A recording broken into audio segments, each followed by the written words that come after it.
오늘 저희가 좀 깊이 들여다볼 자료는요. 로마서 6장 12절부터 23절을 다룬 설교문입니다. 이게 신자의 삶에서 나타나는 아주 흥미로운 긴장감을 다루고 있더라고요. 왜냐하면 로마서 6장 14절 보면 죄가 너희를 주장하지 못하리니, 그러니까 다스리지 못할 거라고 딱 선언하거든요. 근데 바로 앞 12절에서는 죄가 너희의 죽을 몸을 지배하지 못하게 하라, 이렇게 또 명령해요. 아니, 죄가 우리를 다스리지도 못한다면서 왜 또 죄에게 지배당하지 말라고 하는 걸까요? 꼭 뭐랄까, 죄 짓지 마세요. 근데 어차피 죄는 당신 못 다스려요. 그래도 죄 짓지 마세요. 약간 이렇게 반복하는 것처럼 들리기도 하고요. 혹시 이런 생각 안 해보셨어요? 아, 네네. 그 구절들만 딱 놓고 보면 충분히 이게 뭐지? 하고 고개를 갸웃할 수 있는 지점이죠. 특히 신자인 우리도 여전히 죄랑 씨름하고 넘어지기도 하니까 그 현실을 보면 더욱 그럴 수 있고요. 이 설교문은 바로 그 질문, 그 긴장감에서 이야기를 시작합니다. 그러면서 죄가 도대체 뭔지, 그리고 신약 성경에서 말하는 시대 개념, 이 뭔지를 파고들면서 답을 찾아가죠. 오늘 이 설교문을 통해서 그 긴장감의 의미를 같이 한번 파헤쳐 보죠. 좋습니다. 그럼 먼저 죄의 이야기부터 해볼까요? 설교문에서 보니까 이 죄라는 단어에 두 가지 의미가 있다고 설명하더라고요. 하나는 우리가 보통 생각하는 그 잘못된 행동 자체고요. 네, 그렇죠. 윤리적인 잘못 같은 거요.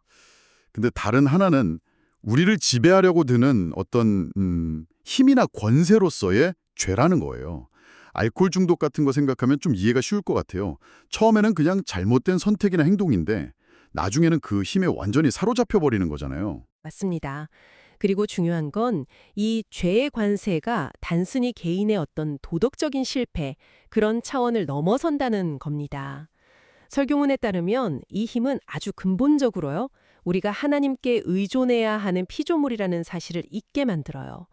그래서 마치 내가 세상의 주인인 것처럼 그렇게 행동하게 만들고 결국에는 하나님의 창조 질서 자체를 막 거스르고 파괴하는 힘으로 작용한다는 거죠. 아, 그래서 과거 이스라엘 백성들이 계속 실패했던 이유도 바로 이 거대한 죄의 관세 아래 있었기 때문이라고 봤던 거군요. 그래서 메시아가 오셔서 이 죄와 악의 세력을 완전히 꺾어주시고 새로운 시대를 열어주시길 간절히 바랐던 거군요. 그게 바로 묵시사상이라는 거죠. 네, 정확합니다. 당시 유대인들은 세상의 종말과 함께 하나님께서 아주 강력하게 개입하셔서 이 악한 시대는 끝나고 완전히 새로운 질서, 새 시대가 올 거라고 믿었던 거죠. 그리고 신약 성경은 바로 예수님이 그 메시아라고 선포하는 거고요. 예수님의 오심, 또 십자가와 부활 사건을 통해서 그 죄의 권세가 결정적으로 패배했다.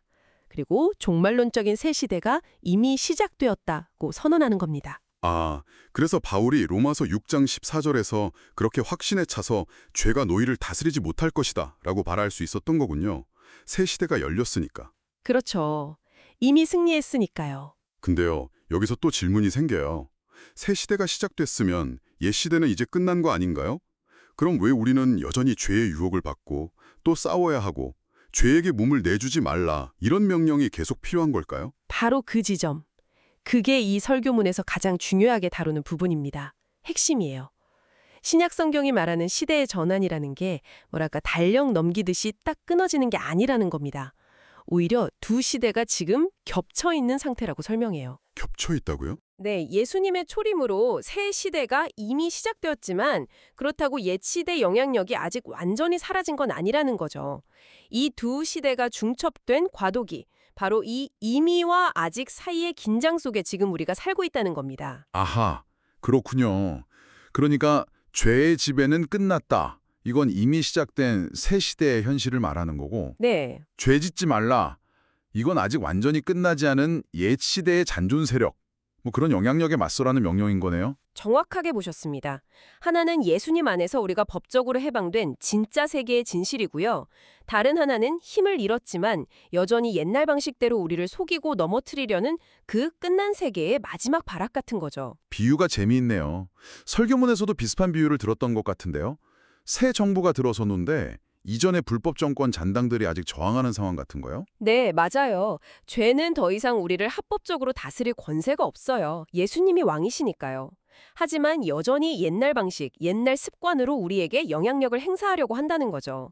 여기서 중요한 건 신자의 삶이라는 게 뭐 단번에 완벽해지고 그런 게 아니라 이미 시작된 그 새 나라의 시민으로 살아가면서 패배한 권세의 저항에 계속 맞서 싸우는 과정이라는 이해가 필요하다는 겁니다. 그럼 이 겹쳐진 시대를 살아가는 우리, 신자들의 역할 혹은 사명은 뭘까요? 구체적으로 어떻게 살아야 하는 걸까요? 설교문은 우리의 사명이 바로 이것, 즉 새 시대가 이미 도래했다는 사실을 우리의 삶으로 옛 시대를 향해 증언하는 것이라고 말합니다. 죄의 유혹에 그냥 넘어가 버리는 게 아니라 거기에 맞서고 심지어 죽음의 위협 앞에서도 두려워하지 않고 굴복하지 않음으로써 옛 시대의 방식, 죄와 죽음의 권세가 더 이상 우리를 지배하지 못한다는 것을 보여주는 거죠. 로마서 12장 2절 말씀처럼요. 이 세대를 본받지 말고 오직 마음을 새롭게 함으로 변화를 받아 하나님의 선하시고 기뻐하시고 온전하신 뜻이 무엇인지 분별하도록 하라.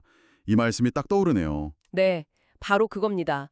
옛 시대의 가치관과 방식을 따르지 않고 변화를 받아서 하나님의 뜻, 즉 새 시대의 가치를 따라 살아가는 것. 그게 중요합니다.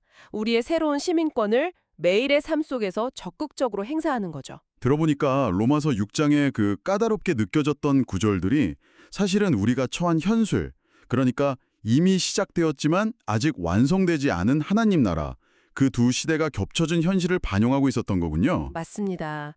죄는 합법적인 지배력을 잃었지만 여전히 옛 습관과 세상의 방식으로 우리를 유혹하죠. 우리는 이미 새로운 시대, 설교문의 표현을 빌리자면 진짜 세상에 속한 존재라는 것을 기억하고 그 정체성에 합당하게 살아가도록 부름받았다는 메시지입니다. 그래서 설교문 마지막에 진짜 세상에 오신 여러분들을 환영합니다 라는 말이 참 인상 깊게 다가오더라고요. 네, 저도 그 말이 참 와닿았습니다. 자, 그렇다면 이 내용을 듣고 계신 여러분의 삶은 어떻습니까? 떨쳐내야 할 옛 시대의 방식은 구체적으로 무엇일까요? 그리고 여러분이 이미 속해 있는 그 새 시대의 가치, 그 진짜 세상의 모습은 여러분의 일상에서 어떻게 더 분명하게 드러나야 할까요? 오늘 나눈 이야기들을 한번 곱씹어 보시면서 여러분의 삶 속에서 진짜 세상을 살아낸다는 것이 어떤 의미인지 깊이 생각해 보시는 시간을 가져보시면 좋겠습니다.